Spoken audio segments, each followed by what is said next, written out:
Hello guys, আসসালামু আলাইকুম। আশা করি সবাই ভালো আছেন। আজকের টপিকটি হলো কিভাবে আপনি ভালো শ্রোতা হবেন। তো দেখেন, ভালো শ্রোতা হওয়ার জন্য আপনার অনেকগুলো বিষয় আছে। যেমন আপনি কি ভালো শ্রোতা এটা আপনি বুঝবেন কিভাবে? যখন আপনার ভাই আপনাকে বলল যে ভাই আমার তো জুতা ছিঁড়ে গেছে, তো আমার জুতা লাগবে, তখন আপনি বললেন হ জুতা তো লাগবো, গাইবো, বৃষ্টি পড়বো, গাইছস বইছস। তো দেখেন কথার প্রাসঙ্গিকতা কোথায় গেল। তো আপনি কিভাবে এইগুলো বুঝিয়ে বলবেন এবং কিভাবে আপনি ফলশ্রুত হবেন এই বিষয়ে আমি আজকে আপনাদেরকে কিছু টিপস দেব। তো প্রথমত, যে বক্তা তার কথা আপনি মনোযোগ সহকারে শুনবেন। আর দ্বিতীয়ত, অসহযোগ মানে মনোযোগ মনোযোগ কোনোভাবে হারাবেন না। তৃতীয়ত, চোখ একেবারে তার চোখে চোখে রাখবেন যতক্ষণ তার কথা বলা শেষ না হলে আপনি কথা বলবেন না।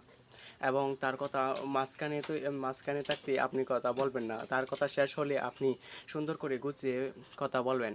এবং আরও কিছু বিষয় আছে, যেমন আপনি তাকে মর্যাদা দেবেন। যেমন আপনি অন্য প্রাসঙ্গিকতাকে নিয়ে কথা অন্য প্রাসঙ্গিকতাকে নিয়ে যাবেন না।